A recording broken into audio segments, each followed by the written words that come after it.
Hello दोस्तों, आपका बहुत बहुत स्वागत है हमारे इस यूट्यूब चैनल पर।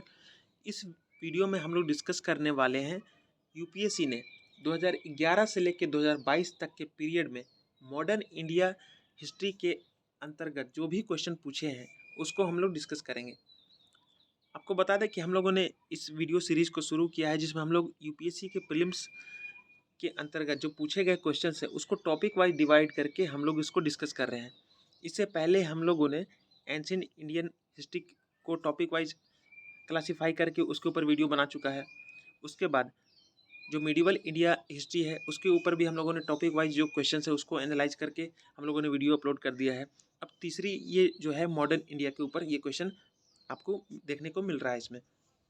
तो पहला स्टेटमेंट जो क्वेश्चन है वो ये है, regarding Wood's dispatch which of the following statements are true.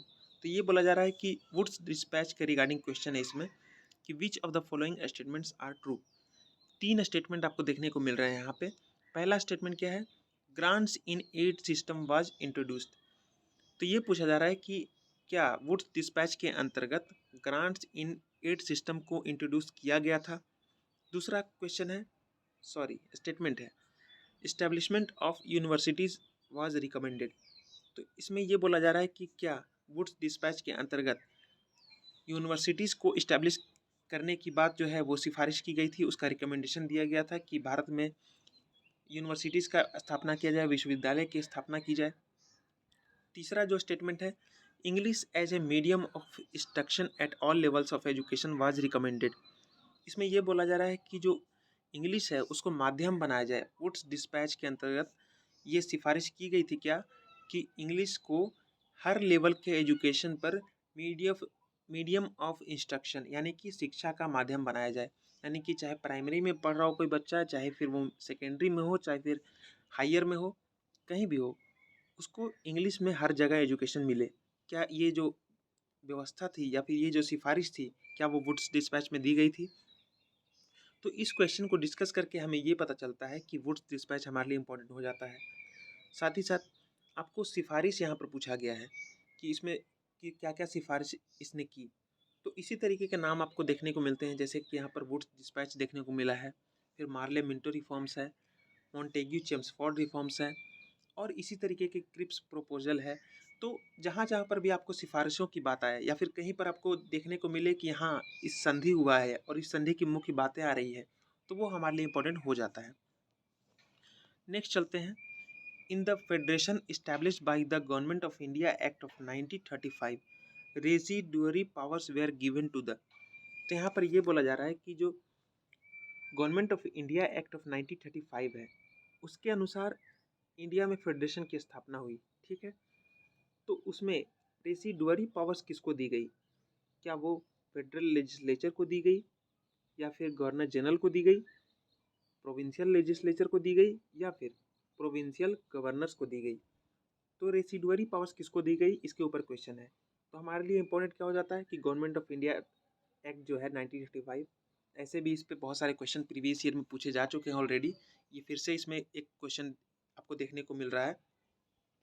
तो गवर्नमेंट ऑफ इंडिया एक्ट 1935 हमारे लिए इंपॉर्टेंट हो जाता है। उसमें क्या क्या फीचर्स थे उसके, क्या कौन कौन से जो बिंदु हैं वो हमारे लिए इंपॉर्टेंट हो जाता है।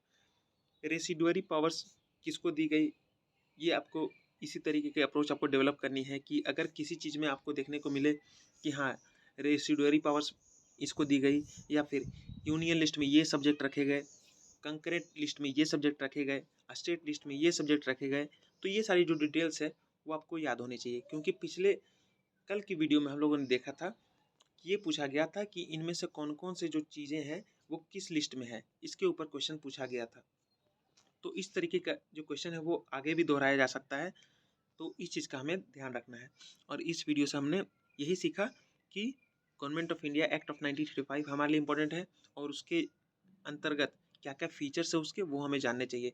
और government of India Act of 1935 के साथ साथ हमें और भी चार्टर एक्ट वगैरह आए हैं, 1813 का है, 1833 का है, फिर आपको इंडियन काउंसिल्स एक्ट आए हैं, 1909 का आया है, 1893 का आया है, फिर 1861 का आया है। तो जितने तरीके के आपको जो चार्टर एक्ट, रेगुलेशन एक्ट, या फिर आप बोल सकते हैं जो गवर्नमेंट ऑफ इंडिया एक्ट आए हैं उसके क्या क्या फीचर्स हैं वो हमारे लिए जानना इंपॉर्टेंट हो जाता है। तीसरे नंबर क्वेश्चन पे चलते हैं। After the Santhal uprising subsided what was were the major और measures taken by the colonial government. तो यहाँ पर बोला जा रहा है कि जब संथल अपराइजिंग यानी संथल विद्रोह जब हुआ, उसको दबा दिया गया, तो उसके बाद जो यहाँ की जो सरकार थी ब्रिटिश सरकार, उसके द्वारा क्या क्या मेजर लिए गए। एक बार जब संथल रिबेलियन को क्रश कर दिया गया, उसके बाद ब्रिटिश सरकार ने कौन कौन से कदम उठाए। तो यहाँ पर आपको दो स्टेटमेंट दिए गए हैं और ये बोला जा रहा है कि select the correct answer using the code given below. तो पहला स्टेटमेंट क्या है, the territories called Santhal Parganas were created. तो यहाँ पर ये बोला जा रहा है कि संथल परगना के नाम से टेरिटरीज बनाई गई। दूसरा स्टेटमेंट क्या है, it became illegal for a Santhal to transfer land to a non Santhal. तो यहाँ पर बोला गया कि अब एक संथल के लिए अपनी लैंड को एक नॉन संथल को ट्रांसफ़र करना इलीगल हो गया। यानी कि दो मेजर्स यहाँ पर दिए गए हैं और ये पूछा गया है कि इनमें से कौन कौन से जो मेजर्स थे वो सही थे और जिसको ब्रिटिश सरकार ने उठाया था संथल विद्रोह को दबाने के बाद। तो हमारे लिए संथल जो रिबेलियन है वो इम्पोर्टेंट हो जाता है। और मैंने जैसे आपको कहा कि उसके मुख्य मुख्य बिंदु आपको याद होने चाहिए। तो जैसे कि यहाँ पर संथल जो विद्रोह है वो क्यों हुआ था, हो सकता है कल इसके ऊपर क्वेश्चन पूछ लिया जाए, तो आपको बिल्कुल बिंदु जहाँ पर भी आपको देखने को मिले, उसके कारण देखने को मिले, उसके परिणाम देखने को मिले, उसमें किन लोगों ने भाग लिया ये देखने को मिले, उसकी इम्पोर्टेंट डेट्स अगर आपको देखने को मिले, तो वो सारी चीज़ें आप बिल्कुल बिल्कुल उस पर नोट आप उसको कर लीजिए और उसको रिवाइज करके उसको अपने आंसर को मजबूत बना लीजिए। ठीक है, चौथा जो क्वेश्चन है वो ये है, economically one of the results of the British rule in India in the 19th century was the. अब देखिए यहाँ पर प्रश्न आ गया है ब्रिटिश रूल के प्रभाव के ऊपर कि ब्रिटिश रूल के बहुत सारे प्रभाव हुए हमारे ऊपर, प्रशासनिक प्रभाव हुए, राजनीतिक प्रभाव हुए, सांस्कृतिक प्रभाव हुए और आर्थिक प्रभाव हुए। तो आर्थिक प्रभाव के ऊपर ये क्वेश्चन है और ये पूछा गया है कि 19वीं सदी में यानी कि 1800 से लेके 1899 तक के जो साल है उसमें ब्रिटिश रूल जो इंडिया में चल रहा था उसका क्या आर्थिक प्रभाव पड़ा, उसके ऊपर ये क्वेश्चन है। चार यहाँ पर ऑप्शन है। पहला ऑप्शन है increase in the export of Indian handicrafts. तो बोला गया है कि जब ब्रिटिश रूल आया इंडिया में तो 19वीं सदी में इसका ये प्रभाव पड़ा कि इंडिया के जो हैंडीक्राफ्ट्स थे उसका एक्सपोर्ट जो है वो बढ़ गया। यानी कि इंडियन हैंडीक्राफ्ट्स यानी कि हम लोग जो हाथ से सामान जो बनाते थे, जैसे खादी के कपड़े वगैरह हो गए, सॉरी खादी के नहीं, टेक्सटाइल के, कॉटन के जो कपड़े बनाए गए थे। खादी को तो खैर महात्मा गांधी ने प्रमोट किया बहुत ज़्यादा स्तर पे, लेकिन उससे पहले हम जानते हैं कि सूती वस्त्रों का बहुत बड़ा केंद्र था यहाँ। तो सिर्फ सूती वस्त्र ही नहीं, लोहे के भी यहाँ पर काम होते थे जो कि हाथ से बना के उसको बेचा जाता था और भेजा जाता था।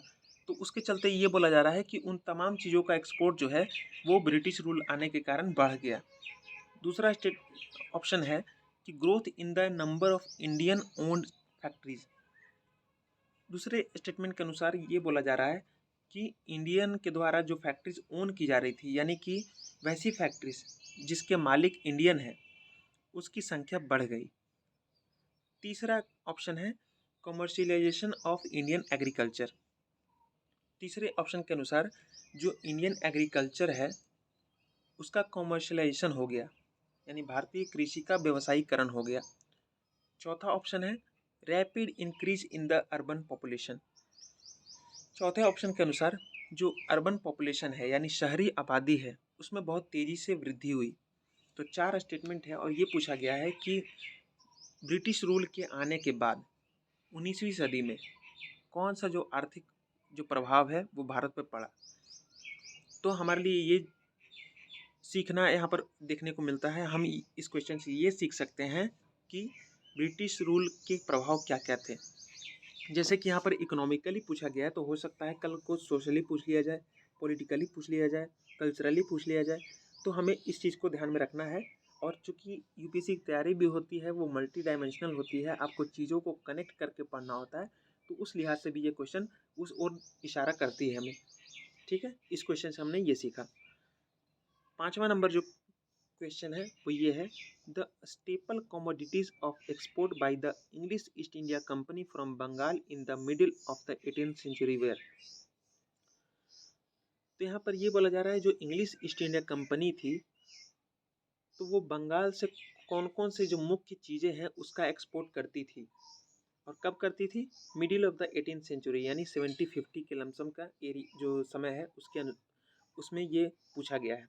यानी कि जब 1750 का काल चल रहा था उसके आसपास का काल, तो उस समय जो इंग्लिश ईस्ट इंडिया कंपनी थी जिसने भारत पर शासन किया, तो वो बंगाल से कौन कौन सी जो मुख्य जो उत्पाद है उसको भेज रही थी यानी उसका एक्सपोर्ट कर रही थी। क्योंकि कंपनी थी ये, शासन कर रही थी वो बात अलग है, लेकिन उसका काम जो मेन था वो प्रॉफिट कमाना था अपना व्यापार से। तो वो यहाँ से एक्सपोर्ट करती थी चीज़ों को, भारत से सस्ते में खरीद कर उसको बाहर विभिन्न यूरोपीय देशों में उसको एक्सपोर्ट करती थी और प्रॉफिट कमाती थी।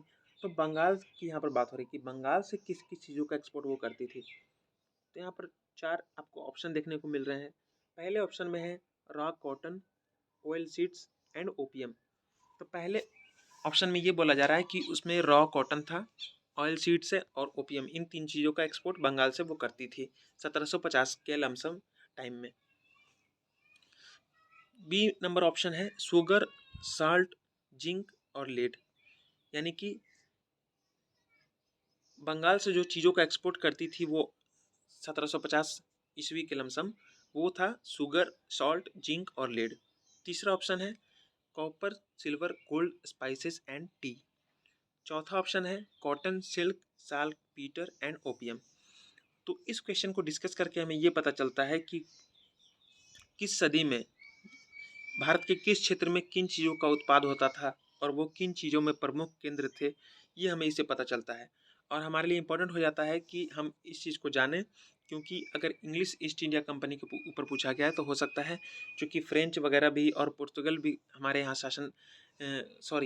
हमारे यहाँ व्यापार करने आए थे, तो वो भी चीज़ों को एक्सपोर्ट करते थे।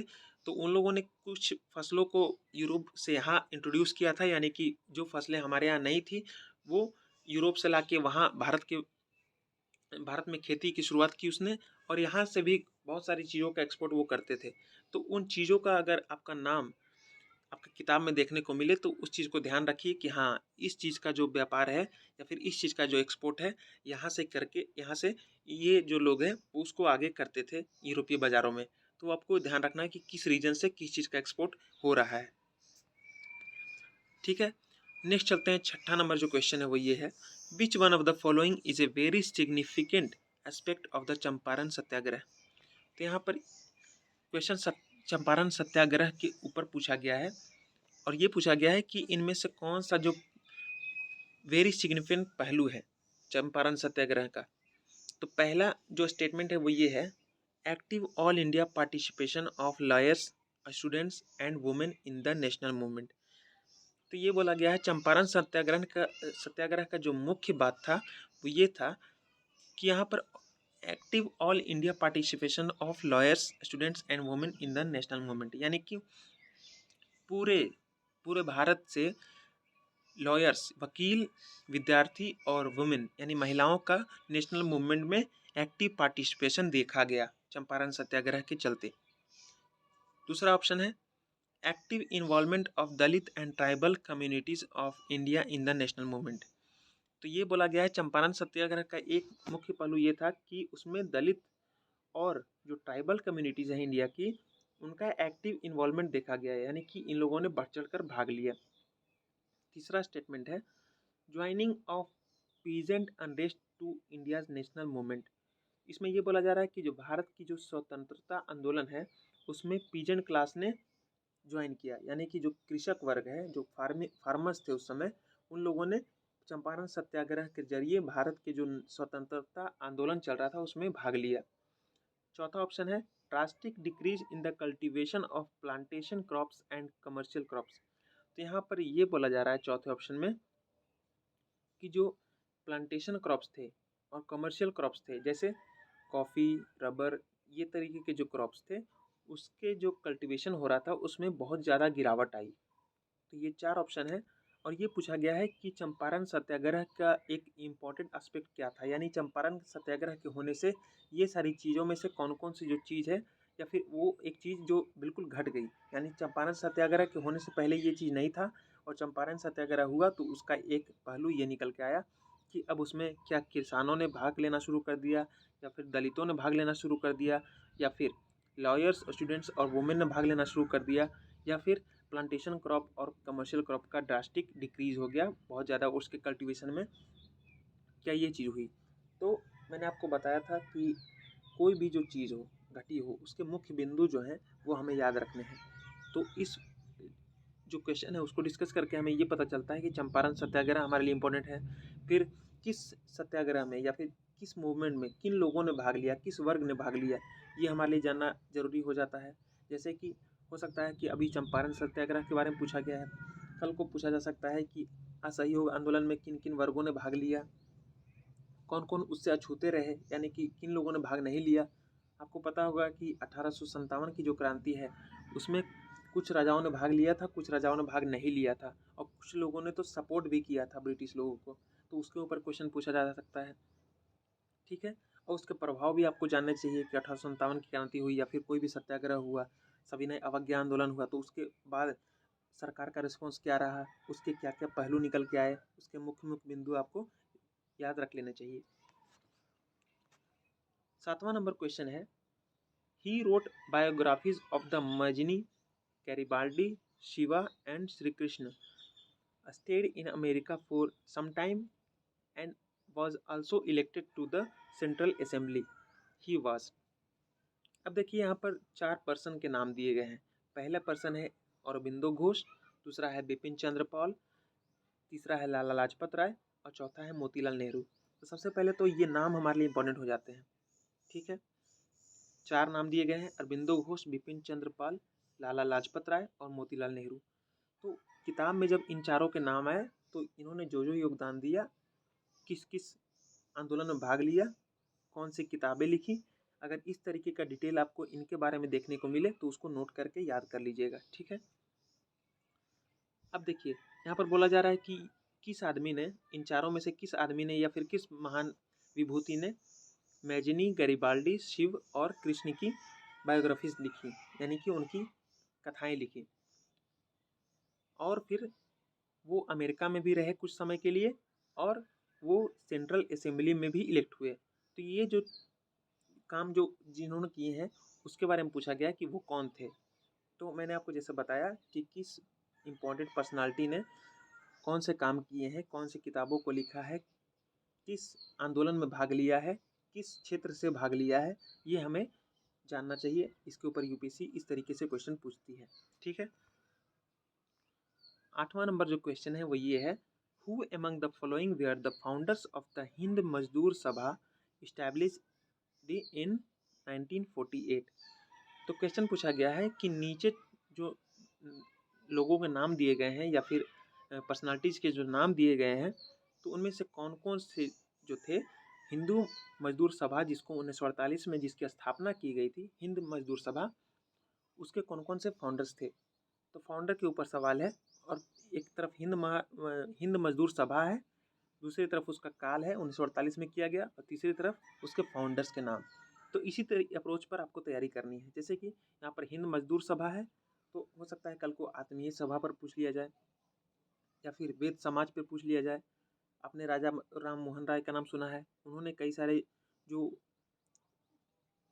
समाज स्थापित किए, जैसे प्रार्थना समाज है, उन्होंने नहीं किया, प्रार्थना समाज किसी और ने किया, मद्रास महाजन सभा है, इसी तरीके की बहुत सारी जो संस्था थी वो उस काल में बनी। 1850 से लेकर 1900 तक के काल में बहुत सारी संस्थाएं बनी और उसके बाद भी बनती रहीं। तो आपको ये याद रखना है कि उनके जो फाउंडर थे वो कौन थे, यानी उसके जो फाउंडर कौन थे, उसके मेंबर कौन थे। ये सारी चीज़ें अगर आपको किताब में देखने को मिल रही हैं तो आप उसको नोट करके याद कर लें। तो पहला नाम यहाँ पर आपको देखने को मिल रहा है पहले ऑप्शन में, बी कृष्ण पिल्लई, उसके बाद EMS नंबूदिरीपाद एंड केसी जॉर्ज। दूसरा ऑप्शन है जयप्रकाश नारायण, दीनदयाल उपाध्याय एंड MN रॉय। तीसरा है CP रामास्वामी अय्यर, के कामराज एंड वीर सलिंगम पंतुलू। चौथा ऑप्शन है अशोक मेहता, TS रामानुजम और GG मेहता।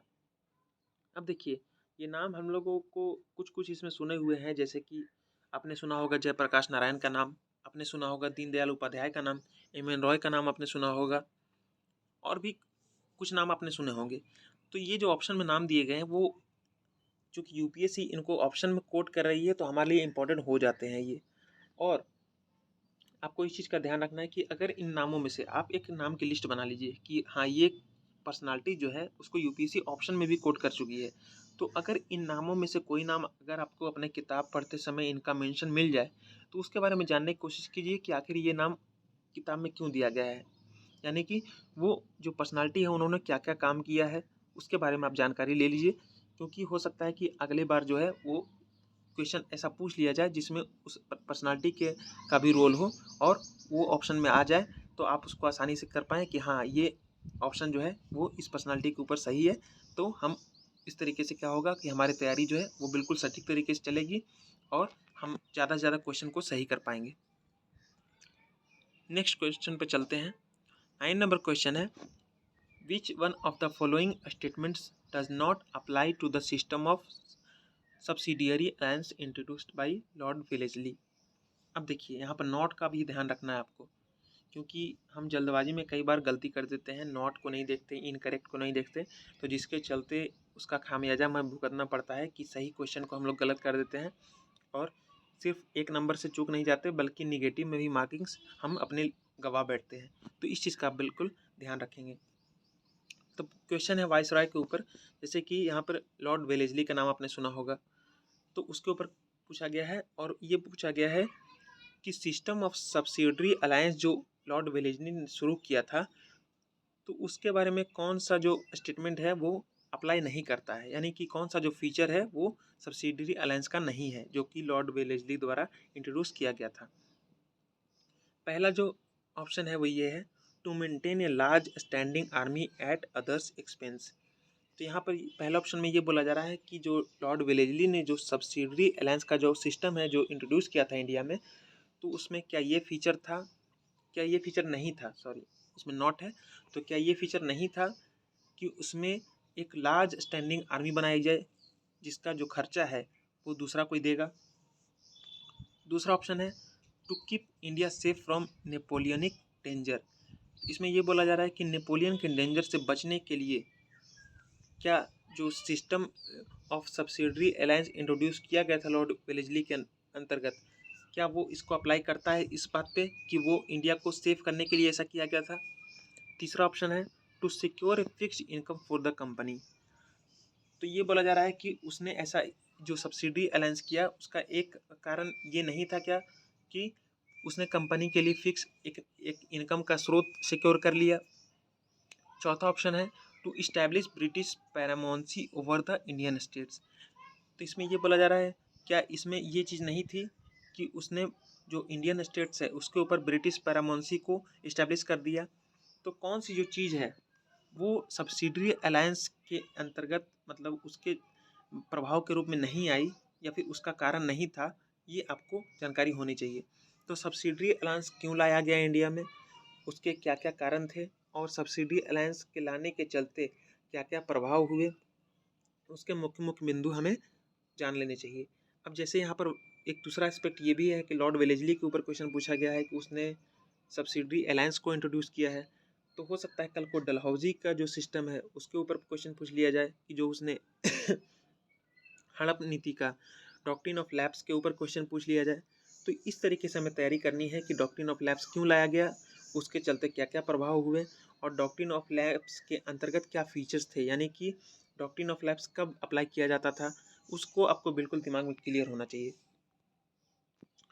10वां नंबर जो क्वेश्चन है वो ये है, which of the following led to the introduction of English education in India. तो यहाँ पर ये बोला जा रहा है कि किसके चलते इंडिया में इंग्लिश एजुकेशन इंट्रोड्यूस हुआ, यानी कि जो भारत में आज हम अंग्रेजी शिक्षा देखते हैं तो सबसे पहली बार जो उसका इंट्रोडक्शन किया गया था यानी भारत में जो अंग्रेजी शिक्षा की शुरुआत की गई थी वो किसके चलते हुआ था, किसमें ये लिखा गया था कि अब से भारत में इंग्लिश शिक्षा शुरू की जाएगी। तो यहाँ पर 3 स्टेटमेंट हैं। पहला है चार्टर एक्ट ऑफ 1813, यानी कि चार्टर एक्ट 1813 के अंतर्गत ये लिखा था कि भारत में अंग्रेजी शिक्षा की शुरुआत होगी। दूसरा है General Committee of Public Instruction, यानी General Committee of Public Instruction जो 1823 का है उसके अंतर्गत ये लिखा हुआ था, जिसके चलते आज शुरू हुआ। या फिर तीसरा है ओरिएंटलिस्ट एंड एंग्लिसिस्ट कंट्रोवर्सी। तो इसमें ये बोला जा रहा है कि जो ओरिएंटलिस्ट और एंग्लिसिस्ट कंट्रोवर्सी हुई उसके चलते भारत में अंग्रेजी शिक्षा की शुरुआत हुई। तो इनमें से कौन कौन से वो कारण थे ये आपको बताना है। तो मैंने जैसे आपको बताया कि कोई भी चीज़ हुआ, जैसे कि भारत में प्रभाव की बात करें तो मैंने आपको इसी वीडियो में पहले बताया था कि ब्रिटिश जब भारत में आए तो उसके कई सारे प्रभाव हुए, राजनीतिक प्रभाव हुए, सांस्कृतिक प्रभाव हुए, आर्थिक प्रभाव हुए। तो उसी तरीके के प्रभाव में एक ये भी हुआ कि आप बोल सकते हैं कि जो अंग्रेजी शिक्षा की जो इंट्रोडक्शन हुआ इंडिया में, वो एक भारत जो ब्रिटिश सरकार है उसका एक प्रभाव था कि भारत में अंग्रेजी का शिक्षा के क्षेत्र में जो प्रभाव हुआ वो हुआ कि अंग्रेजी शिक्षा की शुरुआत इंडिया में हो गई। ठीक है, तो अंग्रेजी शिक्षा की शुरुआत क्यों हुई और किस में ये प्रोविज़न था, इसके ऊपर ये क्वेश्चन है। तो पहला स्टेटमेंट जैसे कि आपने देखा कि चार्टर एक्ट ऑफ 1813 का लिखा हुआ है, दूसरा है General Committee of Public instruction 1823 का लिखा हुआ है, और तीसरा है ओरिएंटलिस्ट एंड एंग्लिसिस्ट कंट्रोवर्सी, ये लिखा गया है। तो मैंने आपको बताया था कि कोई भी जो चीज़ हुई हो इंडिया में, जो मेजर घटना रही हो, जैसे कि भारत में अंग्रेजी शिक्षा की शुरुआत एक बहुत बड़ी घटना है। उसके पहले हम लोग अंग्रेजी को नहीं जानते थे, और ब्रिटिश सरकार के आने के बाद आज जो इंग्लिश की स्थिति है इंडिया में, वो तो अंग्रेजी से भी, हिंदी से भी कहीं ज़्यादा मजबूत दिखाई देती है। लोग हिंदी को एक्सेप्ट नहीं करने को तैयार हैं, या फिर किसी दूसरे लैंग्वेज को देखना नहीं चाहते हैं, जबकि इंग्लिश को वो एक्सेप्ट करने को तैयार हैं। तो ये एक बहुत बड़ा कारण था जिसमें अंग्रेजी का बहुत बड़ा योगदान रहा। उसमें भारत में जो अंग्रेजी शिक्षा की जो शुरुआत है वो ब्रिटिश सरकार ने की, उसका आज प्रभाव आज तक देखने को मिलता है। तो चूँकि मेजर घटना हुई है ये, तो उसके ऊपर ये सवाल है, तो बिल्कुल लाजमी सवाल है, और हमें इस चीज़ को बिल्कुल ध्यान में रखना चाहिए कि इस तरीके के जो आर्थिक प्रभाव हैं, सामाजिक प्रभाव हैं, कुछ भी हो, चाहे सती प्रथा का अंत हो, ठगी प्रथा का अंत हो, इस तरीके के जो सवाल हैं उसको आप तैयार करके रखिए कि उसके उसके जो मेन लीडर कौन थे, वो जो चीज़ है उसको क्यों समाप्त किया गया या फिर क्यों लाया गया, वो सारी चीज़ें आपको पता होनी चाहिए। 11वां नंबर जो क्वेश्चन है वो ये है, in 1920 which of the following change its name to Swarajya Sabha. तो यहाँ पर बोला जा रहा है कि जो स्वराज्य सभा जो नाम चेंज किया गया 1920 में, वो किसका नाम बदल के स्वराज सभा किया गया। तो चार यहाँ पर आपको जो ऑर्गेनाइजेशन है उसका नाम दिए गए हैं। पहला है all India home Rule league, दूसरा है हिंदू महासभा, तीसरा है साउथ इंडियन लिबरल फेडरेशन, और चौथा है the servants of India society. अब देखिए, सबसे पहले तो ऑप्शन में जो ऑर्गेनाइजेशन के नाम दिए गए हैं वो भी हमारे लिए इम्पोर्टेंट हो जाते हैं।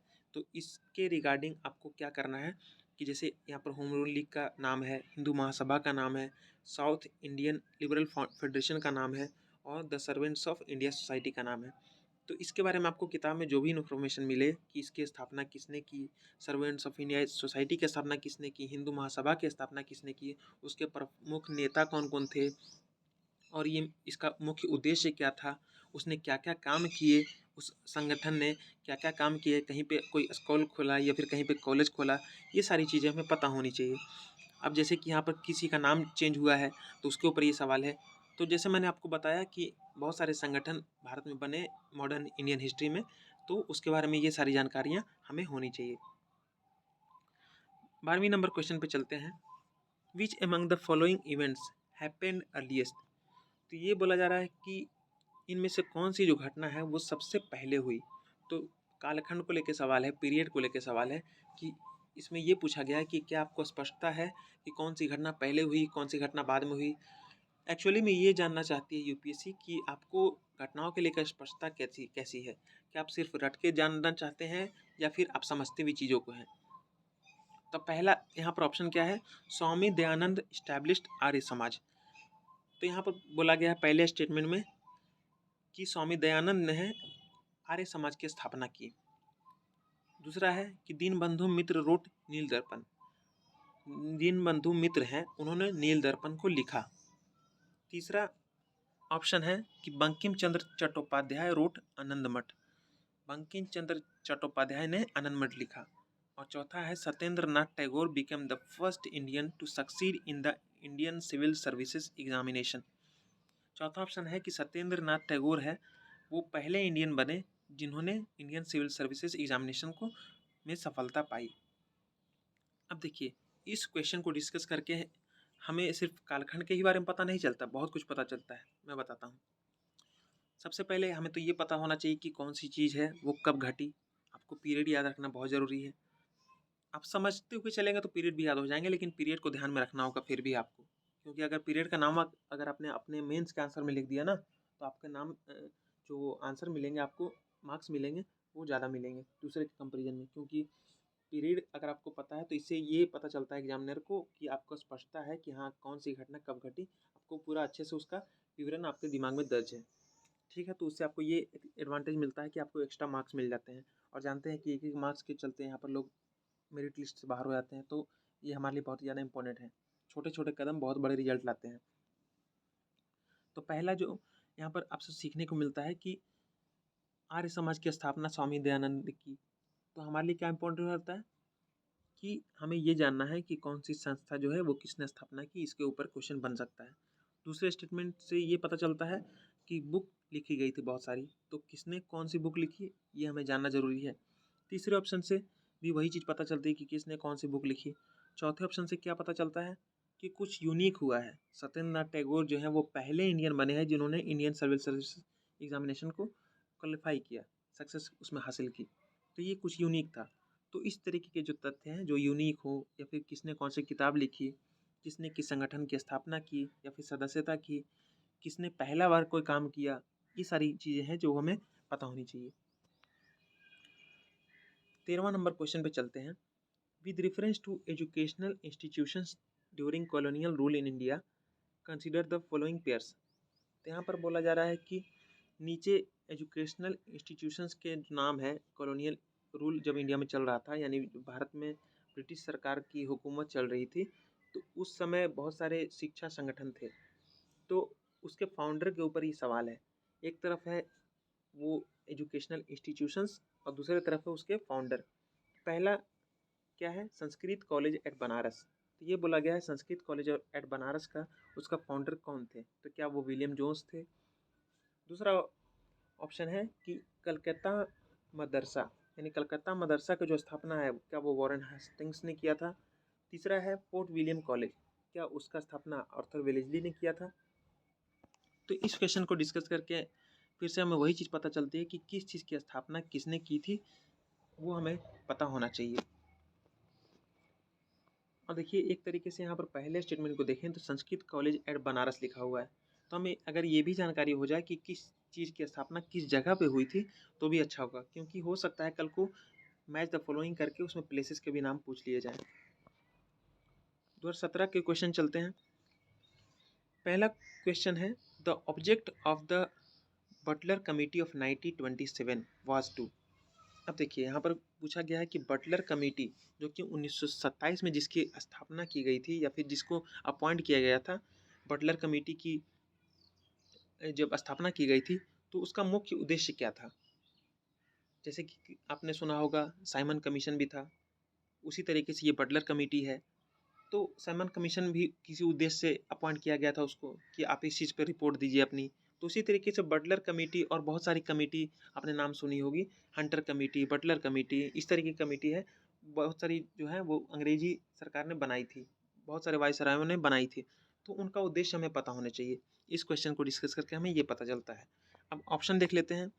पहला ऑप्शन है define the jurisdiction of the central and provincial governments. तो यहाँ पर ये बोला जा रहा है कि जो सेंट्रल और प्रोविंशियल गवर्नमेंट्स थी उसके जुरिस्डिक्शन को डिफाइन करना बटलर कमेटी का उद्देश्य था। यानी कि सेंट्रल गवर्नमेंट के क्या अधिकार होंगे, प्रोविंशियल गवर्नमेंट के क्या अधिकार होंगे या क्षेत्राधिकार होंगे, वो डिफाइन करना इसका मकसद था। दूसरा ऑप्शन है define the powers of the secretary of the state for India. दूसरे ऑप्शन के अनुसार जो secretary of state for India था उसके पावर को डिफाइन करना बटलर कमेटी का उद्देश्य था। तीसरा स्टेटमेंट है impose censorship on national press. तीसरे ऑप्शन के अनुसार नेशनल प्रेस पे सेंसरशिप लगाना बटलर कमेटी का उद्देश्य था।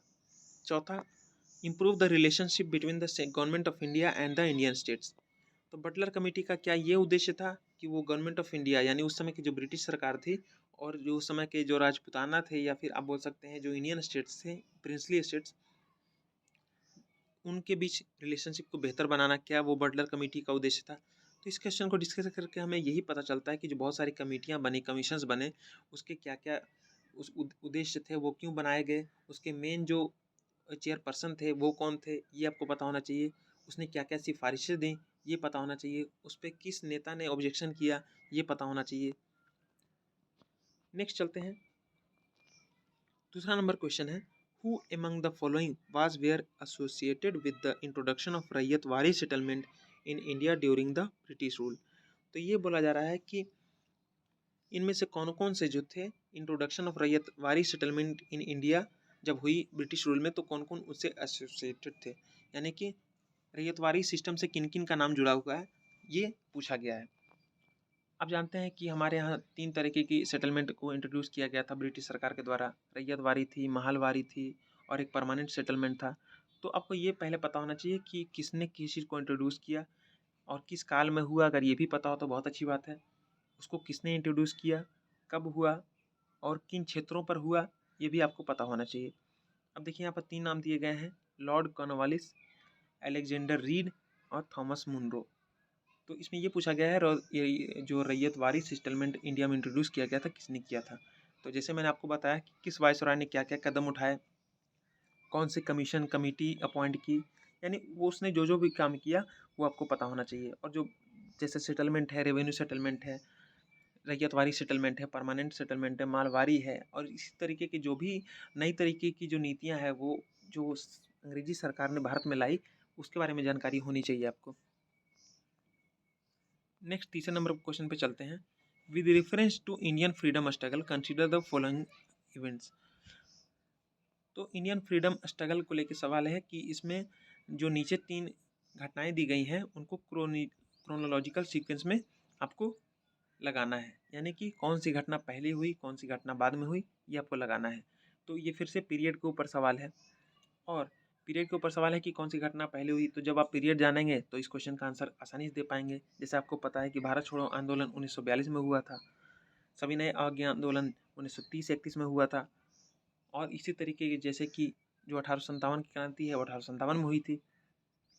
तो हमें जब उसका पीरियड पता होगा तो इस तरीके के जो क्वेश्चन पूछे जाते हैं उसका आंसर हम आसानी से दे पाएंगे। अब देखिए इसका ऑप्शन से हम क्या सीख सकते हैं। पहला ऑप्शन है म्यूटिनी इन रॉयल इंडियन नेवी।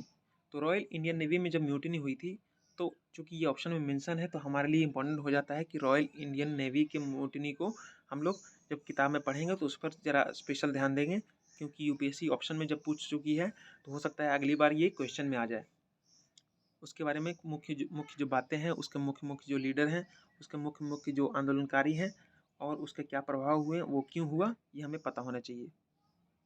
दूसरा है क्विट इंडिया मूवमेंट लॉन्च।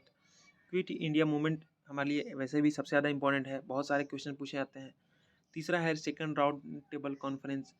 तो 3 राउंड टेबल कॉन्फ्रेंस हुए थे, तो कौन से कब हुए थे ये हमें पता होना चाहिए। उसमें किसने भाग लिया, किस पार्टी ने भाग लिया, इस पे क्वेश्चन पूछे जाते हैं, तो ये भी हमें ध्यान में रखना होगा।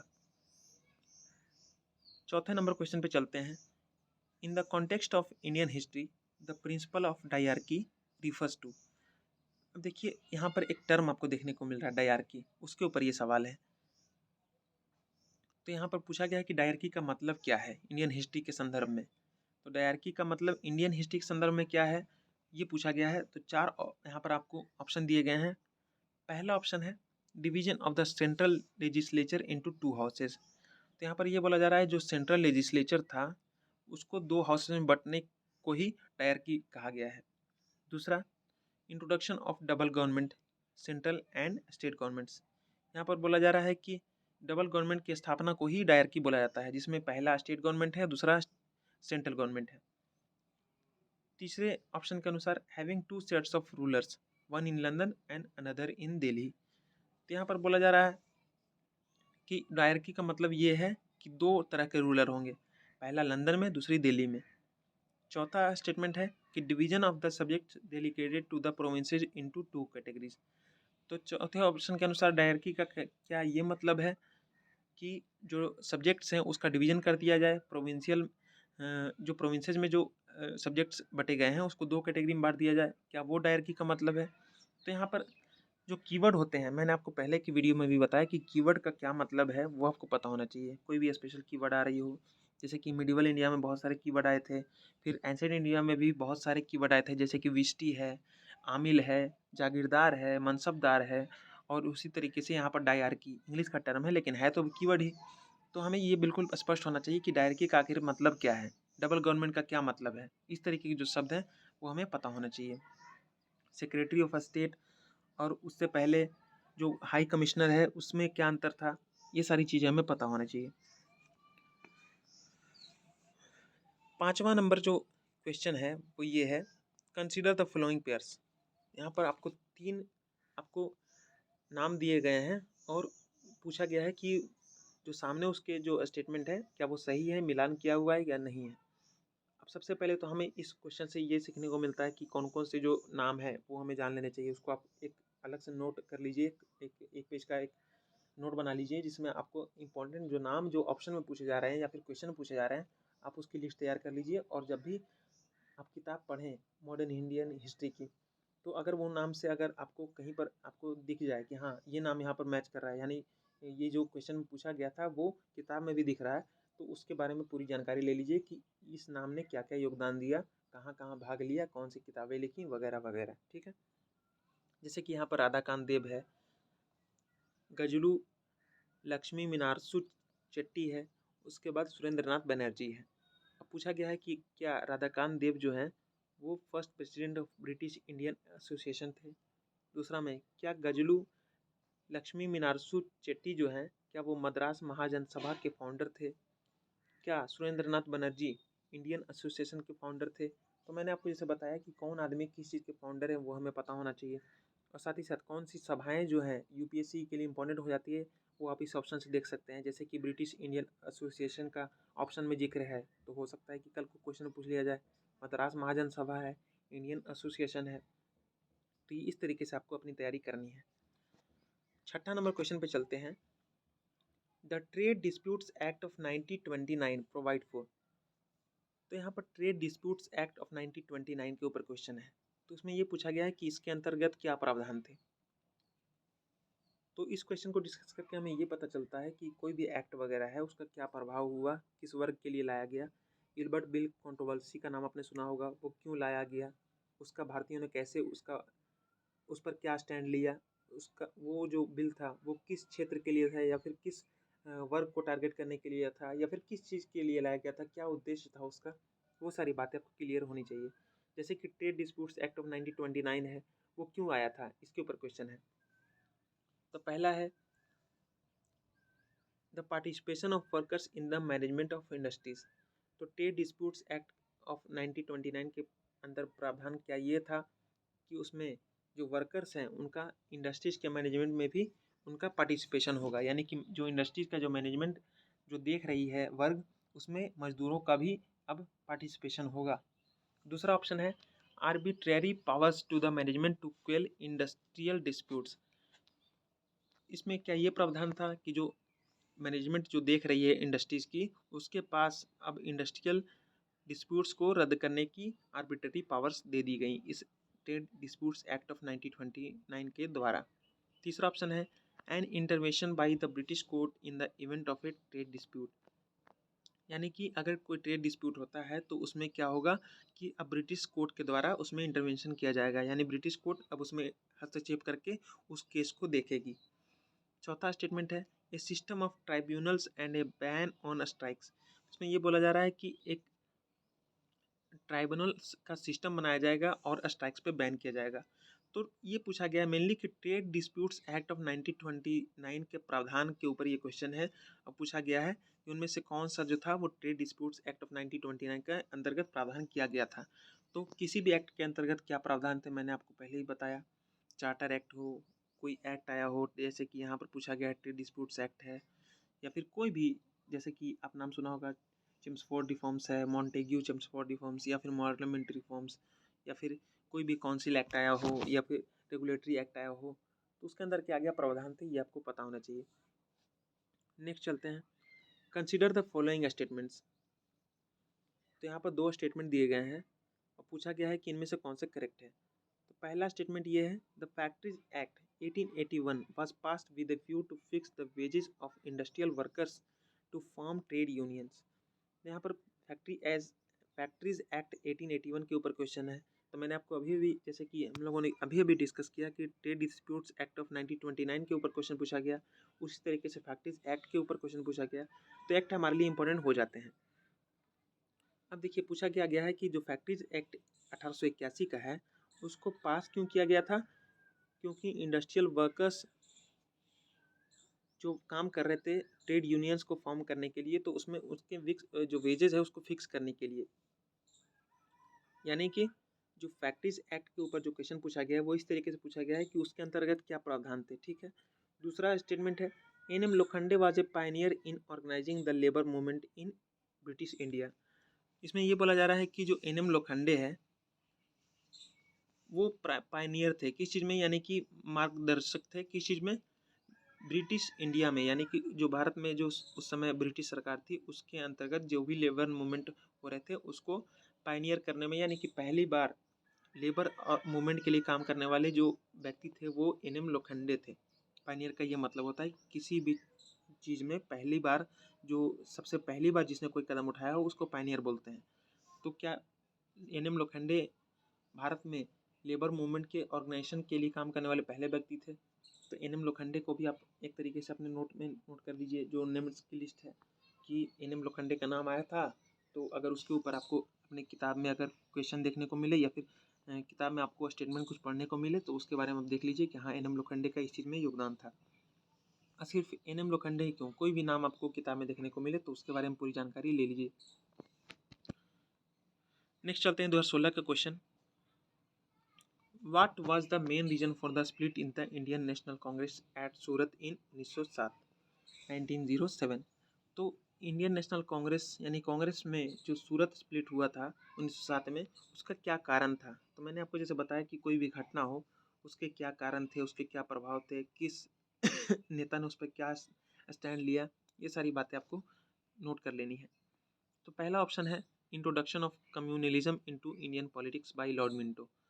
तो सूरत स्प्लिट का कारण ये था कि इंडियन पॉलिटिक्स में लॉर्ड मिंटो के द्वारा कम्युनलिज्म का इंट्रोडक्शन किया गया था, इसीलिए।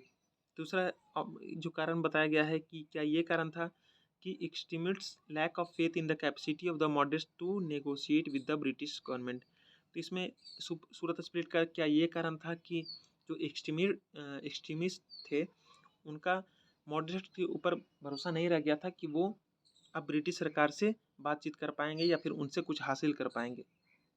तीसरा है फाउंडेशन ऑफ मुस्लिम लीग, चूँकि मुस्लिम लीग का फाउंडेशन हो गया था इसके चलते सूरत स्प्लिट हुआ। चौथा है Aurobindo Ghosh inability to be elected as the president of the Indian National Congress. तो चूँकि Aurobindo Ghosh Indian National Congress के प्रेसिडेंट के तौर पर इलेक्ट नहीं हो पाए तो उसके चलते सूरत स्प्लिट हुआ। तो चार ऑप्शन आपको देखने को मिल रहे हैं, इसमें पूछा गया है कि सूरत स्प्लिट का कारण क्या था। तो यहाँ पर कारण के ऊपर कुछ क्वेश्चन पूछा गया है, तो हो सकता है कल को इसके प्रभाव के ऊपर क्वेश्चन पूछ लिया जाए। तो ये सारी तैयारी आपको रखनी चाहिए। जो मेन घटनाएं हुई हैं भारतीय राष्ट्रीय आंदोलन में, जैसे कि सूरत स्प्लिट है, फिर उसके बाद फिर से रीयूनियन भी हुआ था इनका, जब लखनऊ का पैक्ट हुआ था तो उसमें रीयूनियन क्यों हुआ था, उस समय के प्रेसिडेंट कौन थे आईएनसी के, और उसमें जो मेन रोल अदा किया था किसने किया था, ये सारी चीज़ें आपको पता होनी चाहिए। The plan of Sir Stafford Cripps envisaged that after the Second World War। अब देखिए जो सर स्टैफोर्ड क्रिप्स थे उस समय के जो वायसराय थे, उन्होंने कुछ प्रपोजल दिया था कि सेकेंड वर्ल्ड वार के बाद हम क्या करेंगे। तो उसके ऊपर चार स्टेटमेंट है कि India should be granted complete independence. तो क्या क्रिप्स का ये मन था कि इंडिया को जब सेकेंड वर्ल्ड वार ख़त्म हो जाएगा तो इंडिया को पूरी तरीके से आज़ादी दे दी जाएगी, जैसे कि आज हम हैं। दूसरा है कि India should be partition into two before granting independence. तो क्या क्रिप्स का ये मन था या फिर ये प्रपोजल था कि इंडिया को जो स्वतंत्रता मिले उससे पहले इसको दो भागों में बांट दिया जाए। तीसरा है कि India should be made a Republic with the condition that she will join the Commonwealth. तो यहाँ पर ये बोला जा रहा है कि इंडिया को रिपब्लिक बना दिया जाए, लेकिन कब, जब वो कॉमनवेल्थ को ज्वाइन करने को तैयार हो जाए तब। India should be given dominion status. चौथा ऑप्शन में ये बोला जा रहा है कि क्रिप्स का ये प्रपोजल था कि इंडिया को डोमिनियन स्टेटस दे दिया जाए, लेकिन कब? जब सेकेंड वर्ल्ड वार ओवर हो जाए। तो कोई भी प्रपोजल है या फिर किस वाइसराय ने क्या एग्रीमेंट के लिए बात बोली है, उसके उसके क्या क्या मुख्य बिंदु हैं, ये सारी बातें हमें पता होनी चाहिए। जैसे कि यहाँ पर स्टैफोर्ड क्रिप्स है, या फिर कैबिनेट मिशन आया था, और भी बहुत सारे जो वाइसराय ने अलग अलग तरीके की नीतियाँ लाई हैं, तो उन नीतियों के मुख्य बातें आपको पता होनी चाहिए। और उस पर भारतीय नेताओं का क्या उस पर स्टैंड था, ये वगैरह ही पता होना चाहिए कि किस पार्टी ने किस फेवर में बोला, क्या फेवर में बोला या फिर उसके विरोध में बोला, ये सारी बातें आपको पता होना चाहिए। तीसरा जो क्वेश्चन है वो ये है, the swadeshi and boycott were adopted as methods of struggle for the first time during the. यहाँ पर ये बोला जा रहा है कि जो स्वदेशी और बॉयकॉट है वो स्ट्रगल के मेथड के रूप में अडॉप्ट किया गया था पहली बार कब? यानी कि स्वदेशी का हम उसको अंगीकार करेंगे, यानी कि ज़्यादा से ज़्यादा चीज़ें जो हैं वो स्वदेशी खरीदेंगे। और दूसरा बॉयकॉट करेंगे। किसको बॉयकॉट करेंगे? जो हम अब तक जो अंग्रेजी वस्तुओं का इस्तेमाल कर रहे थे उसका बॉयकॉट करेंगे। तो इस चीज़ को पहली बार कब इस्तेमाल किया गया था? आप बोलेंगे, या फिर कोई अगर नया जो स्टूडेंट होगा जिसने गहराई से नहीं पढ़ा होगा, तो हो सकता है वो नॉन कोऑपरेशन मूवमेंट को समझ ले कि नॉन कोऑपरेशन मूवमेंट के समय जब गांधी जी आए थे तब इन चीज़ों का शुरुआत हुआ। तो इस चीज़ को हमें बिल्कुल स्पष्ट रखना है कि कौन सी जो चीज़ है किस आंदोलन की प्रमुख बात थी, उस आंदोलन में क्या क्या प्रमुख घटनाएं हुई, उसमें किस चीज़ पर जोर दिया गया, ये सारी बातें हमें पता होनी चाहिए। उसमें किन आंदोलनकारियों ने भाग लिया, किन नेताओं ने भाग लिया, किनको जेल हुई, कहाँ पे रखा गया, ये सारी जानकारी अगर आपको किताब में देखने को मिल रही है तो उसको नोट कर लें, क्योंकि प्रीलिम्स में ये पूछे जाने की संभावना है। मेंस में तो इस तरीके के नहीं पूछे जाएंगे, लेकिन उसके कारण प्रभाव इस तरीके के क्वेश्चन पूछे जाते हैं। तो पहला है ऑप्शन की agitation against the partition of Bengal. तो यहाँ पर बोला जा रहा है कि ये कब हुआ? स्वदेशी और बॉयकॉट का पहली बार इस्तेमाल कब हुआ? जब पार्टीशन ऑफ बंगाल किया गया तब। दूसरा है कि होम रूल मूवमेंट जब चल रहा था तब हुआ। तीसरा ऑप्शन है कि नॉन कोऑपरेशन मूवमेंट जब चल रहा था तब हुआ। या फिर चौथा, visit of the Simon Commission to India, जब साइमन कमीशन भारत में आया तब उसके विरोध में स्वदेशी और बॉयकॉट का इस्तेमाल किया गया। तो कब किया गया, इसके ऊपर क्वेश्चन था। चौथा क्वेश्चन देखें तो सत्य शोधक समाज। अब देखिए, सत्य शोधक समाज हमारे लिए इम्पोर्टेंट हो जाता है। अब ये पूछा गया है कि सत्य शोधक समाज ऑर्गेनाइज्ड, यानी सत्य शोधक समाज है, उसने क्या किया? पहला है a movement for upliftment of tribals in Bihar, यानी कि सत्य शोधक समाज जो है उसने बिहार में जो ट्राइबल्स के अपलिफ्टमेंट के लिए मूवमेंट चलाया। दूसरा है कि ए temple anti movement in Gujarat, यानी कि सत्य शोधक समाज ने गुजरात में टेम्पल एंटी मूवमेंट के लिए आंदोलन चलाया। तीसरा है an anti caste movement in Maharashtra. तीसरा है कि सत्य शोधक समाज ने महाराष्ट्र में एंटी कास्ट मूवमेंट चलाया। चौथा है ए पीजन मूवमेंट इन पंजाब, तो पंजाब में इसने पीजन मूवमेंट चलाया। तो किस ऑर्गेनाइजेशन ने क्या काम किया, इसके ऊपर सवाल है। तो सत्य शोधक समाज हो, या फिर इंडियन एसोसिएशन हो, मद्रास महाजन सभा हो, ब्रिटिश इंडियन एसोसिएशन हो, और ऐसे बहुत सारे आत्मीय सभा हो या प्रार्थना सभा हो, इन लोगों ने कुछ काम किए। तो वो काम में किनका योगदान रहा, कौन से नेताओं ने भाग लिया, मैं बार बार आपको इस वीडियो में बता चुका हूँ।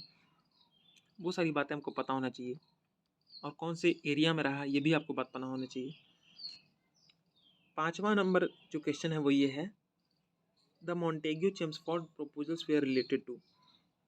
तो मॉन्टेग्यू चेम्सफोर्ड के ऊपर फिर से क्वेश्चन है, और ये पूछा गया है इसका प्रोपोजल था वो किससे रिलेटेड था। पहला है सोशल रिफॉर्म्स, दूसरा है एजुकेशनल रिफॉर्म्स, तीसरा है रिफॉर्म्स इन पुलिस एडमिनिस्ट्रेशन, और चौथा है कॉन्स्टिट्यूशनल रिफॉर्म्स।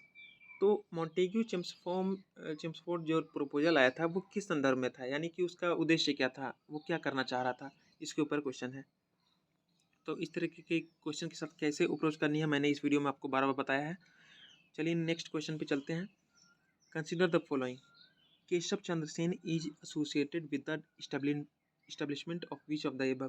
तो यहाँ पर ये बोला जा रहा है जो केशव चंद्र सेन है वो किन से एसोसिएटेड थे, यानी कि कौन से कमीशन से या फिर किसी खास एसोसिएशन से वो एसोसिएटेड थे, यानी कि उसमें काम कर रहे थे, इसके ऊपर ही सवाल है। तो केशव चंद्र सेन, आप एक अपनी जो लिस्ट बना है नेम लिस्ट, उसमें केशव चंद्र सेन को शामिल कर लीजिए। अब देखिए यहाँ पर 3 आपको स्टेटमेंट दिए गए हैं। पहला है कलकत्ता यूनिटेरियन कमेटी, दूसरा है टेबरनेकल ऑफ न्यू डिस्पेंशन, और तीसरा है इंडियन रिफॉर्म कमीशन। तो किसमें केशव चंद्र सेन ने भाग लिया या फिर उससे संबंधित थे, इसके ऊपर ये क्वेश्चन है। तो मैंने आपको बताया था कि किस नेता ने किस चीज़ में भाग लिया, किस आंदोलन में भाग लिया, किस कमीशन में भाग लिया, ये सारी चीज़ें आपको पता होनी चाहिए। 2015 के क्वेश्चन आ गए हैं। पहला जो क्वेश्चन है वो ये है, with reference to the Cabinet Mission which of the following statements is are correct. तो यहाँ पर बोला जा रहा है कि कैबिनेट मिशन के संदर्भ में नीचे दिए गए जो स्टेटमेंट है उनमें से कौन से करेक्ट हैं। तो पहला है, it recommended a federal government. तो पहले स्टेटमेंट के अनुसार कि कैबिनेट मिशन ने फेडरल गवर्नमेंट का अनुशंसा किया या रिकमेंडेशन दिया। दूसरा स्टेटमेंट है, in it enlarges the powers of the Indian courts. तो कैबिनेट मिशन के अनुसार इंडियन कोर्ट्स की जो पावर्स है उसको बढ़ा दिया गया। तीसरा है, it provides for more Indians in the ICS. तो कैबिनेट मिशन के अंतर्गत आईसीएस में अब ज़्यादा इंडियंस होंगे, इसके लिए उसमें रिकमेंडेशन दिया गया। तो यहाँ पर फिर से वही बात है कि कैबिनेट मिशन हो या क्रिप्स प्रपोजल्स हो या फिर साइमन कमीशन का रिपोर्ट हो, बटलर कमेटी का रिपोर्ट हो, वो क्यों बैठाए गए, उसकी क्या सिफारिशें थी, उसमें किसने अध्यक्षता की, वो कब आया, ये सारी जानकारी हमें होनी चाहिए। दूसरा नंबर क्वेश्चन है 2015 का, with reference to Indian history which of the following is are the essential element or elements of the feudal system. तो यहाँ पर बोला जा रहा है भारतीय संदर्भ में जो फ्यूडल सिस्टम आपने नाम सुना होगा, तो उसके क्या क्या इसेंशियल एलिमेंट या एलिमेंट्स थे, यानी उसके क्या क्या मुख्य जो तत्व हैं, वो उसके बारे में क्वेश्चन पूछा गया है। तो फ्यूडल सिस्टम, अब चूंकि ये एक यूनिक टर्म है, जैसे कि डायरकी था, मनसबदार है, जागीरदार है, उसी तरीके से फ्यूडल सिस्टम, सामंती व्यवस्था भी एक अलग तरह का टर्म है। तो बिल्कुल उसके बारे में पूरी जानकारी लीजिए कि आखिर ये चीज़ था क्या। तो यहाँ पर 3 स्टेटमेंट दिए गए हैं। पहला है, a very strong centralised political authority and very weak provincial और लोकल पॉलिटिकल अथॉरिटी। इसमें बोला जा रहा है फ्यूडल सिस्टम के अंतर्गत क्या होता है कि एक बहुत ही मजबूत सेंट्रलाइज्ड पॉलिटिकल अथॉरिटी होती है, जैसे कि केंद्र लेवल पे बहुत ज़्यादा एक पावरफुल शक्तिशाली एक सत्ता होती है, और जो राज्य के स्तर पर होती है या फिर क्षेत्र के स्तर पर होती है वो बहुत ही कमज़ोर पॉलिटिकल अथॉरिटी होती है। दूसरा है, emergence of administrative structure based on control and position of land. इसमें बोला जा रहा है कि इसमें इमरजेंस जो एडमिनिस्ट्रेटिव स्ट्रक्चर जो बनेगा वो लैंड के कंट्रोल और पोजीशन पे बनता है। यानी फ्यूडल सिस्टम के अंतर्गत क्या होता है कि जिसके पास लैंड होगा और जिसके पास उसका अधिकार होगा, वो एक तरीके से वो एडमिनिस्ट्रेटिव काम भी करेगा। तो ये फ्यूडल सिस्टम के अंतर्गत ये एलिमेंट था या नहीं था। तीसरा ऑप्शन है, creation of Lord vessel relationship between the feudal Lord and his Overlord. यहाँ पर बोला जा रहा है कि लॉर्ड वेसल रिलेशनशिप का क्रिएशन हुआ, जिसमें फ्यूडल लॉर्ड और ओवर लॉर्ड के बीच में ये तालमेल था या रिलेशनशिप था। तो फ्यूडल सिस्टम के ऊपर ये क्वेश्चन है। तो इसी तरीके के सिस्टम जो है बहुत सारी थी, जो कि एंशिएंट इंडिया, मेडिवल इंडिया और मॉडर्न इंडिया में भी आपको नाम सुनने को मिलते हैं। तो वो आपको बिल्कुल पता होना चाहिए। जैसे कि आपने सुना होगा कि इंडियन प्रिंसली स्टेट्स थे, तो वो जो ब्रिटिश इंडियन स्टेट्स हैं और इंडियन प्रिंसली स्टेट्स हैं, उन दोनों में क्या डिफरेंस है, या फिर सब्सिडरी अलायंस है, और इसी तरीके की अलायंस जो है वो अंग्रेज़ों ने भारतीय राजाओं के साथ की थी, तो उसमें उस मॉडल में क्या अंतर है, ये सारी चीज़ें आपको पता होनी चाहिए। किन किन राजाओं ने किस नीति को अपनाया, ये सारी चीज़ें आपको पता होनी चाहिए। तीसरा नंबर क्वेश्चन है वो ये है, which one of the following movements has contributed to a split in the Indian National Congress resulting in the emergence of moderates and extremists। तो यहाँ पर फिर से सूरत स्प्लिट के ऊपर ये क्वेश्चन है, जिसमें ये पूछा गया कि किस मूवमेंट के बाद जो है वो इंडियन नेशनल कांग्रेस जो है वो मॉडरेट्स और एक्सट्रीमिस्ट्स में टूट गई, यानी दो हिस्से बन गए इंडियन नेशनल कांग्रेस के अंतर्गत। तो पहला है स्वदेशी मूवमेंट, दूसरा है क्विट इंडिया मूवमेंट, तीसरा है नॉन कॉपरेशन मूवमेंट और चौथा है सिविल डिसओबीडियंस मूवमेंट। तो बहुत ही आसान सा सवाल है, बहुत ही आसान सवाल, और कोई भी नॉर्मल सा बच्चा जो जिसने अगर बेसिक तैयारी भी की होगी, एसएससी वगैरह भी पढ़ा होगा, तो इस क्वेश्चन का आंसर आसानी से दे पाएगा। तो हमारे लिए इस क्वेश्चन को डिस्कस करके हमें ये पता चलता है कि किस सेशन के अंतर्गत कांग्रेस में क्या बदलाव हुए, जैसे कि सूरत स्प्लिट कब हुआ, या फिर मॉडरेट्स और एक्सट्रीमिस्ट्स कब अलग हुए, फिर से कब जुड़ गए, ये सारी चीज़ें हमें पता होनी चाहिए। कब फॉरवर्ड ब्लॉक का गठन हुआ, कब स्वराज पार्टी का गठन हुआ, ये सारी चीज़ें हमें पता होनी चाहिए। With reference to Rowlatt Act Satyagraha which of the following statements is are correct. अब यहाँ पर रॉलेट सत्याग्रह को लेकर सवाल है, उसके संदर्भ में ये पूछा गया है कि नीचे 3 स्टेटमेंट हैं, उनमें से कौन कौन से रॉलेट सत्याग्रह के संदर्भ में सही हैं।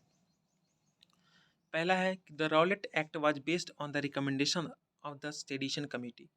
तो यहाँ पर बोला जा रहा है सेडिशन कमेटी की रिपोर्ट या फिर सिफारिश के आधार पर रॉलेट एक्ट का गठन किया गया था या फिर रॉलेट एक्ट लाया गया था।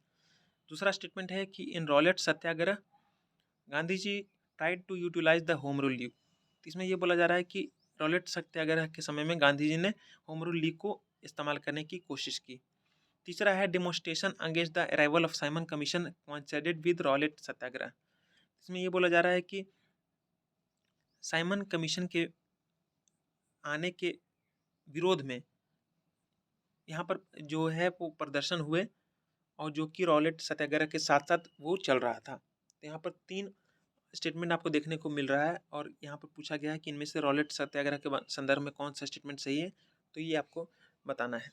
तो मैंने आपको जैसे पहले बताया कि बहुत सारी घटनाएं जो हुई हैं वो क्यों हुई हैं, कब हुई हैं, उसमें किसने भाग लिया, किसका क्या स्टैंड रहा और उसका क्या प्रभाव पड़ा, ये सारी चीज़ें आपको पता होनी चाहिए।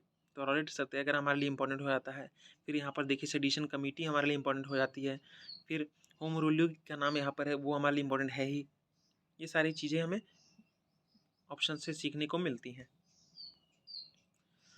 5वां नंबर क्वेश्चन है वो ये है, who of the following was were economic critic or critics of colonialism in India. तो यहाँ पर ये बोला जा रहा है कि इनमें से कौन कौन जो थे वो जो इंडिया में कॉलोनियलिज्म चल रहा था, ब्रिटिश हुकूमत चल रही थी, उसके इकोनॉमिक क्रिटिक्स थे, यानी कि उसके जो प्रभाव पड़ रहे थे, आर्थिक प्रभाव पड़ रहे थे, उसके बारे में बताने वाले ये 3 लोगों में से कौन कौन थे।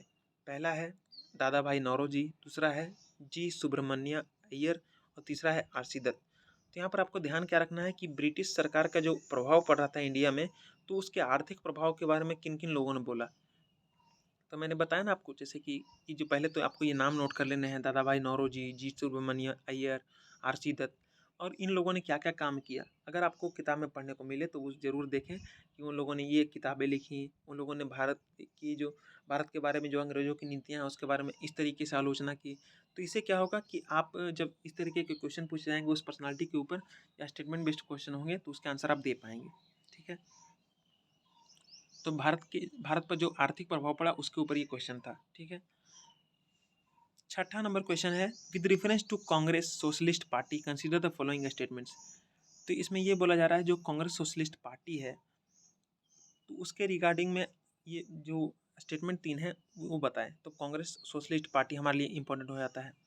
अब देखिए पूछा क्या गया है, पहला statement, it advocated the boycott of British goods and evasion of taxes. तो कांग्रेस सोशलिस्ट पार्टी ने क्या किया कि उसने ब्रिटिश गुड्स का जो बॉयकॉट हो रहा था, यानी ब्रिटिश गुड्स यानी कि अंग्रेजी जो सामान जो इंडियन लोग यूज कर रहे थे उसका बहिष्कार का इसने समर्थन किया, और जो टैक्स नहीं दे रहे थे इंडियन लोग ब्रिटिश सरकार को उसका भी समर्थन किया। तो कांग्रेस सोशलिस्ट पार्टी हमारे लिए इंपॉर्टेंट हो जाता है। और फिर उसने क्या काम किए, उसने क्या समर्थन लिया, उसने क्या सिफारिशें दी, या फिर उसने क्या पब्लिक में किसी पॉलिसी को लेकर उसका क्या स्टैंड रहा, ये आपको जानना जरूरी हो जाता है। जैसे कि यहाँ पूछा गया कि बॉयकॉट ऑफ ब्रिटिश गुड्स और डिवीजन ऑफ टैक्सेस, तो किस पार्टी का क्या स्टैंड रहा, मैंने आपको पहले बताया था किस लीडर का किस चीज़ के ऊपर क्या स्टैंड रहा, इसके ऊपर भी क्वेश्चन पूछे जाते हैं। दूसरा स्टेटमेंट है, it wanted to establish the direct dictatorship of proletariat. तो यहाँ पर बोला जा रहा है कि कांग्रेस सोशलिस्ट पार्टी ने प्रोलिटेरिएट के डिक्टेटरशिप को इस्टेब्लिश करने की बात यहाँ पर कही। तो हमें ये चीज़ जानना ज़रूरी हो जाता है यहाँ पर कि प्रोलिटेरिएट आखिर होता क्या है, डिक्टेटरशिप ऑफ प्रोलिटेरिएट होता क्या है।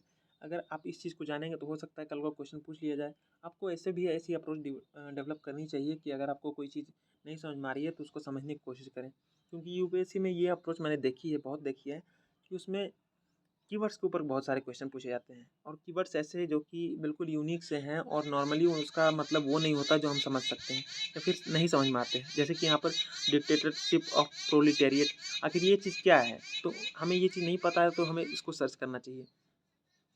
तीसरा नंबर जो स्टेटमेंट है वो ये है, it advocated separate electorate for minorities and oppressed classes. इसमें ये बोला जा रहा है कि इसने माइनॉरिटीज़ और ऑपरेस्ड क्लासेस के लिए सेपरेट इलेक्ट्रेट को समर्थन दिया।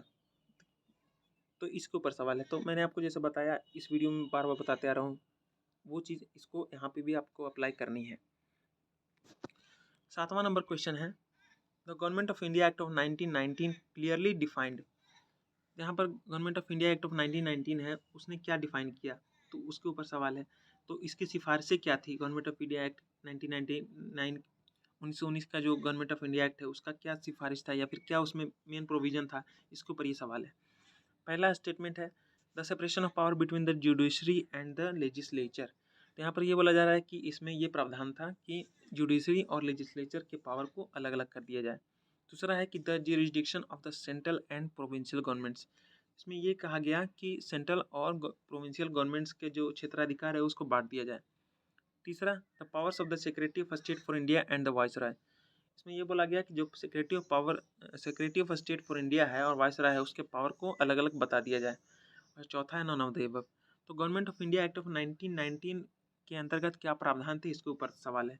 तो कल को आपको 1935 के एक्ट के ऊपर पूछा जा सकता है, इंडियन काउंसिल एक्ट के ऊपर पूछा जा सकता है, फिर रेगुलेटरी एक्ट है उसके ऊपर पूछा जा सकता है। तो आपको बिल्कुल पता होना चाहिए कि किस चीज़ के अंदर क्या प्रावधान थे, उसके क्या प्रमुख बिंदु हैं, वो आपको पता होना चाहिए। 8वां नंबर क्वेश्चन है, who consider the following statements. तो यहाँ पर आपको 2 स्टेटमेंट दिख रहे हैं जिसमें पूछा गया है कि इसमें से करेक्ट कौन है, ये बताएं। तो पहला है कि the first women president of the Indian National Congress was Sarojini Naidu. तो यहाँ पर बोला जा रहा है कि पहली महिला प्रेसिडेंट जो थी इंडियन नेशनल कांग्रेस की, वो सरोजनी नायडू थी। दूसरा स्टेटमेंट है, the first Muslim president of the Indian National Congress was Badruddin Tyabji. इसमें यह बोला गया है कि जो इंडियन नेशनल कांग्रेस के जो पहले मुस्लिम प्रेसिडेंट थे वो बदरुद्दीन तैयब जी थे। तो इसमें पहला पूछा गया है। तो मैंने आपको जैसे पहले बताया कि कहीं भी यूनिक हो रहा हो कुछ, जैसे कि आईसीएस में पहले क्वालिफाई करने वाले जो सफल इंडियन थे वो सत्येंद्र नाथ बोस थे, उसके ऊपर क्वेश्चन पूछा गया।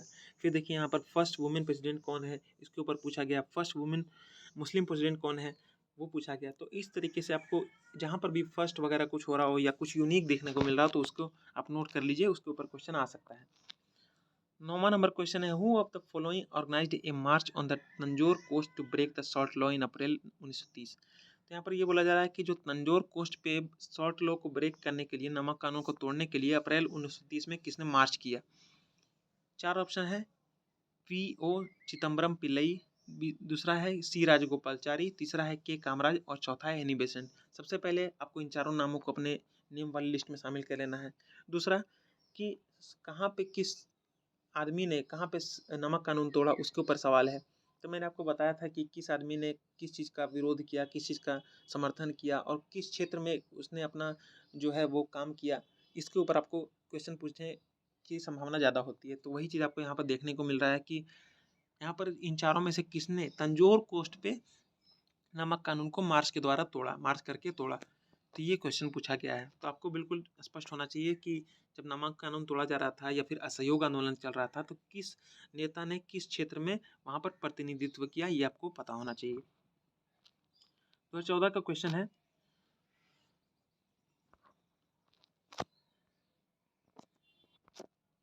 जिसको हम लोग कल डिस्कस करेंगे क्योंकि वीडियो ऑलरेडी बहुत लंबी हो चुकी है, 1 घंटे 10 मिनट के लगभग वीडियो हो चुकी है। और इसको हम लोग कल डिस्कस करके फाइनली मॉडर्न इंडिया का जो टॉपिक वाइज प्रीलिम्स क्वेश्चन 2011 से लेकर 2022 तक यूपीएससी ने पूछे हैं उसको हम लोग कवर कर लेंगे। उसके बाद हम लोग अगले टॉपिक को उठाएंगे जो कि टॉपिक वाइज ही हम लोग क्वेश्चन को डिस्कस करेंगे जो भी यूपीएससी ने पूछे होंगे प्रीलिम्स में। उसके बाद हम लोग मेन सीरीज भी शुरू करने वाले हैं, यानी कि मेंस में सिलेबस में जो जो टॉपिक दिए गए हैं उसके ऊपर क्या क्वेश्चन यूपीएससी ने किस तरीके से पूछे हैं उसका भी डिस्कशन करेंगे।